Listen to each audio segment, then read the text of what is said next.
What's going on, guys? It's Jimmy here. Welcome to our daily show where we discuss everything going on here in our country that you need to know about here on a daily basis. We got some breaking news here about what may have been recovered in the search and seizure here at Mar-a-Lago. Some nuclear documents. That's right here. We'll go over some details here on that. We got some major things to talk about here in this video here. Let's jump right in. Okay, so these documents that were found at former President Donald Trump's residence in Mar-a-Lago, there's a document on a foreign nation's nuclear capabilities found at the FBI, according to a report by the Washington Post. Yeah, here's the details. FBI agents who searched former President Donald Trump's Mar-a-Lago home found a document detailing a foreign government's nuclear capabilities and other military defenses. The Washington Post is reporting. This brings up major security concerns. These are top secret documents. We're slowly learning more and more about what was in there. And as we're more and more information is kind of getting out here. You can let me know your thoughts here on this. The documents containing the nuclear information was found during the August 8th search that was authorized by an FBI affidavit that has now been released with redactions. The sources did not disclose to the Post the identity of the foreign government. The Post had reported in August that the FBI was searching in part for documents containing nuclear information, something that Trump later dismissed as a hoax, but now may have been true. The search took place more than a year and a half after Trump's departure from office and uncovered 100 classified documents.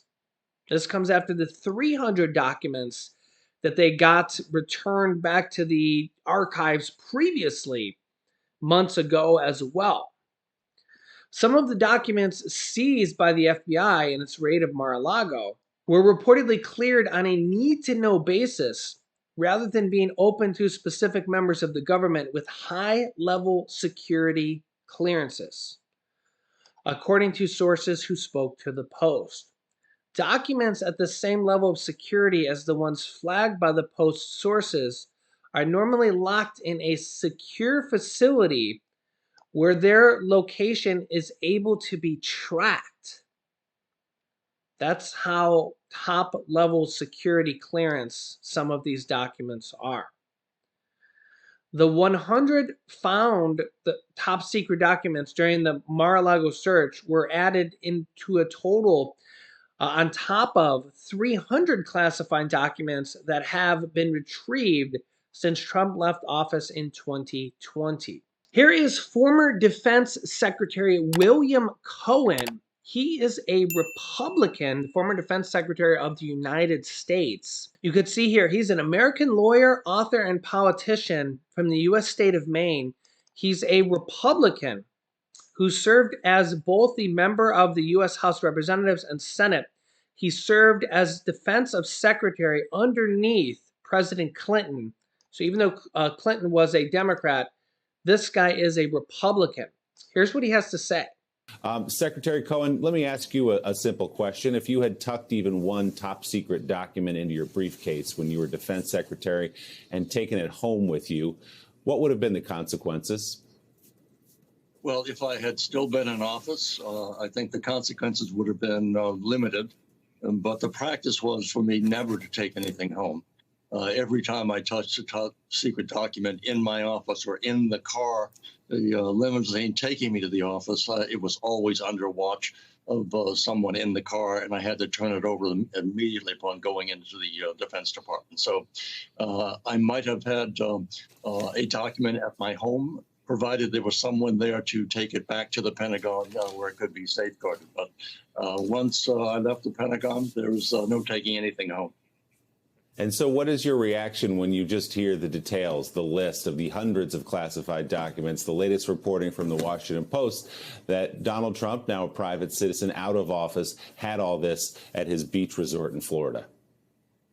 I think you've been asking the question, why? I don't think it matters why. The fact that he had those documents in his possession is offense enough, subject to perhaps criminal prosecution. If I had had those in my house after leaving office, I would be in handcuffs by this time.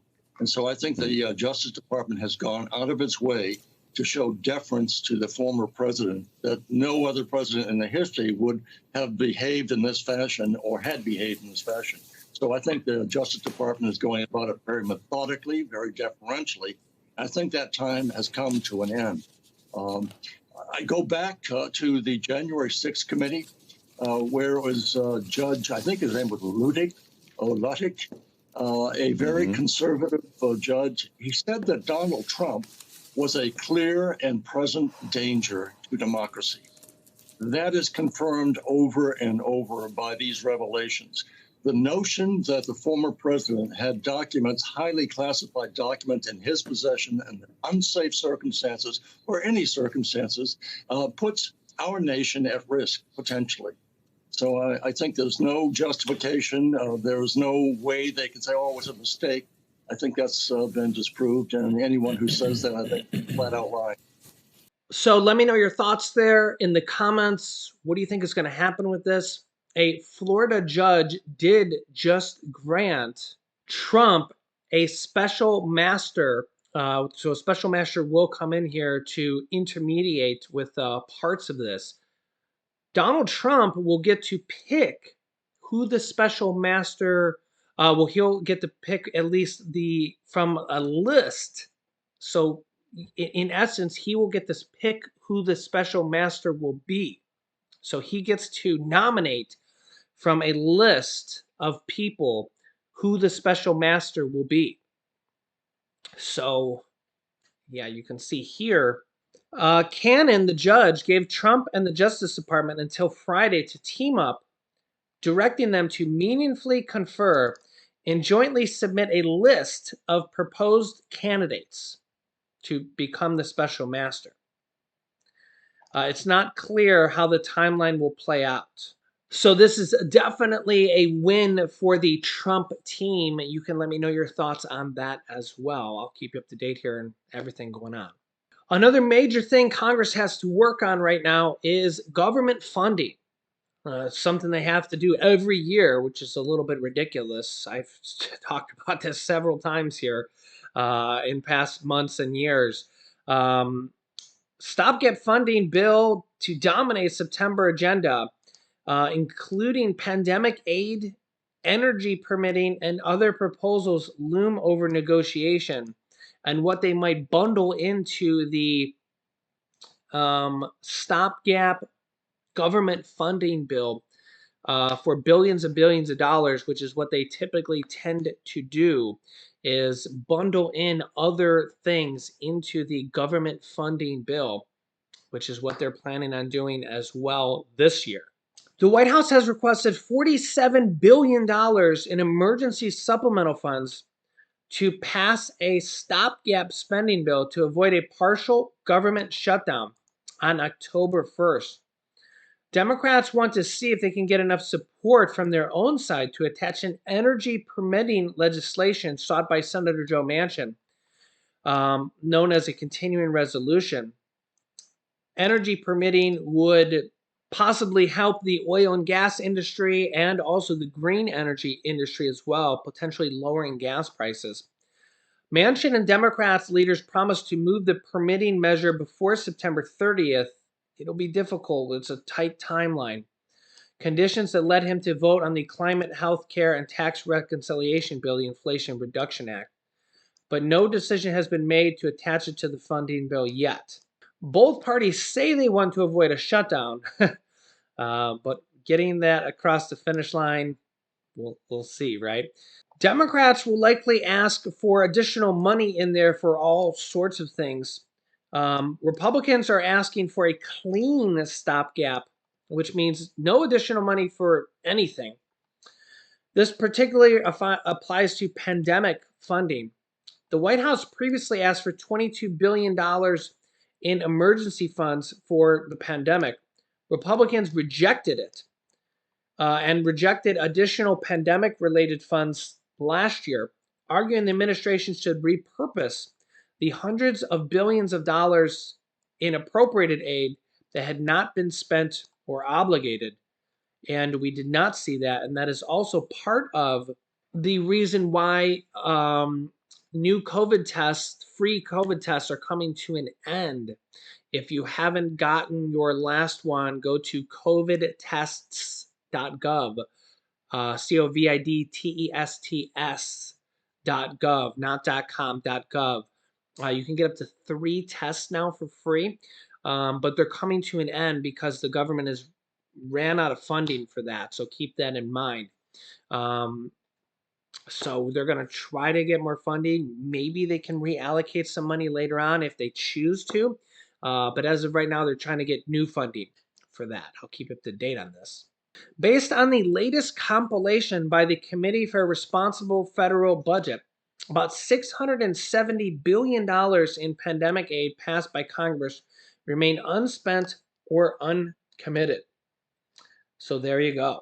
$670 billion is unspent. Sources familiar with the GOP thinking say there's little reason to believe the Republican view on this has changed. I mean, I can agree with both sides here.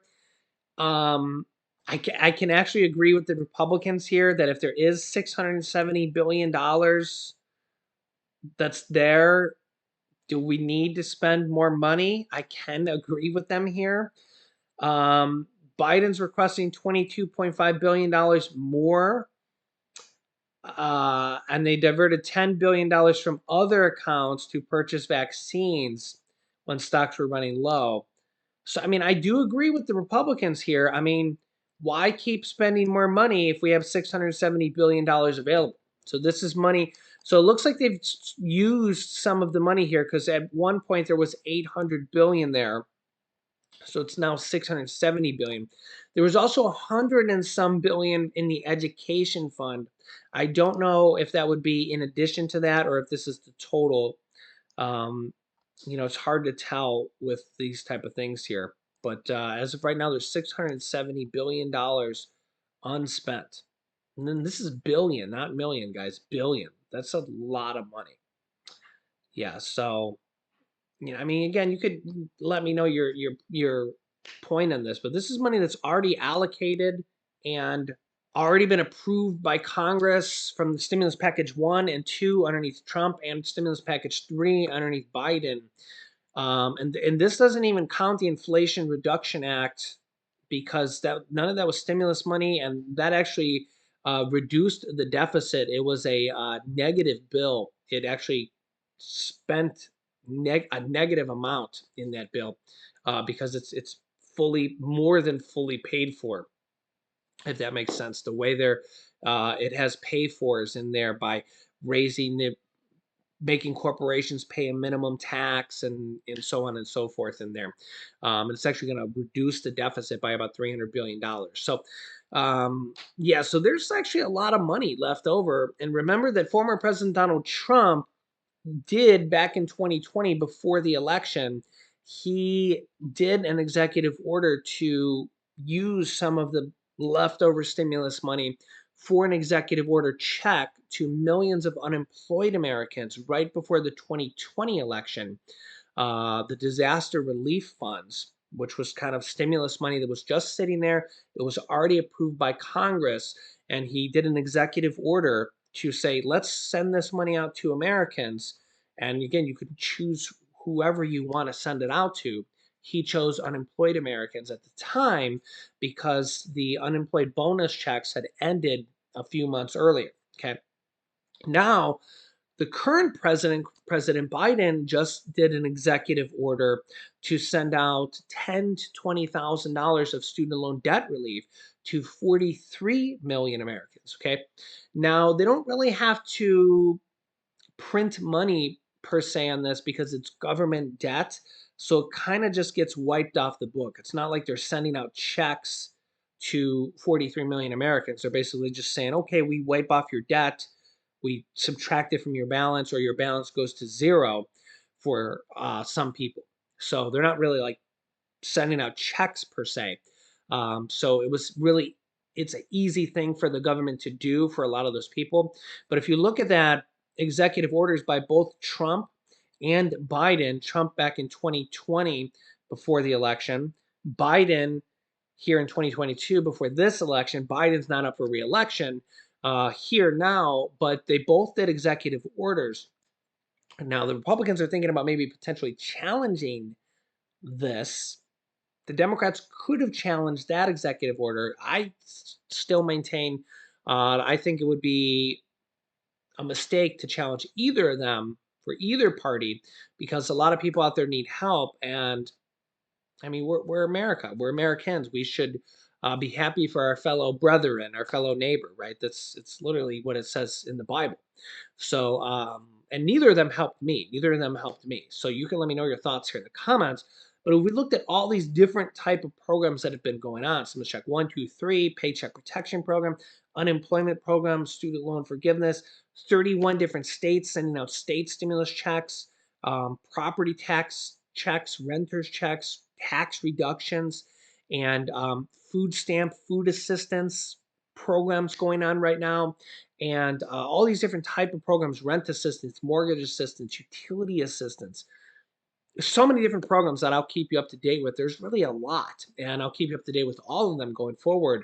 There's going to be a major food SNAP assistance program going on this month as well for 40 million Americans, could raise benefits or lower the eligibility requirements as well. That could be another next program for 40 some million Americans as well. So you never know what the next program is going to be. You never know what the next thing could be. They could use part of that 670 to 800 billion dollars as well that's unused, just sitting there. They could reallocate that through an executive order as well. Could be before this election, could be after this election, could happen at any given time. You know, that student loan forgiveness was really, really helpful for over 43 million Americans. A lot of people, they're coming out with the forms here over the next 60 days. I'll keep you up to date here with that and how to do that. Hopefully it doesn't get challenged by the Republicans because it's 40 some million Americans that are going to get a significant stimulus program help. So, and hopefully it's you. If it's not you, maybe the next program will be for you. So, and I'll keep you up to date here. I just did a massive video on a bunch of states that are sending out state stimulus programs, state stimulus help, and even on some federal details on that. I'll link you to that here right now. Also, I wanted to say my thoughts, prayers, and condolences to Walter Wayburn's family, who passed away. He's a fellow YouTuber who passed away on September 3rd. You can see his obituary here. I didn't know him well, but I admired his tenacity, and I know that some other viewers here watched him, and I just wanted to say here, I seen this online. He passed away. He was 60 years old. He was fighting a medical condition, and yeah, so our thoughts and prayers go out to him. I know a lot of people, you know, really admired him, and yeah, I seen some comments on this, and I just did a Google search and seen this online, and yeah, he passed away on September 3rd. So my thoughts and prayers go out to his family, and he was, you know, I've seen him a few times, and we definitely lost a good one here this week. So yeah, just remember that life is short. You only get one life to live, and make the best of it. Make the best of it. His I know his dream was to make 100,000 subscribers, and to get that plaque you get right over there, that 100,000 subscriber plaque, and that I remember when I got it, it truly is an accomplishment. So Walter Wayburn's probably looking on us right now. So just remember that, you know, you only got one life to live. Be happy, be kind, be positive, and try to make the most of, you know, the time you have here with us. So if you haven't subscribed to our YouTube channel, click the subscribe button down below, and the bell icon is completely free to do so. This way you won't miss out on new videos that come out here every day at 10 a.m., 3 p.m., and 8 p.m. Eastern Standard Time. And I'll keep you up to date here with everything. You can also click the like button for us to support our channel. Thanks, guys. You can click this video next. There's millions of people that are getting checks here actually starting this month, and this video goes over that. So click on this video next. Thanks for watching, guys, and I will see you in the next video.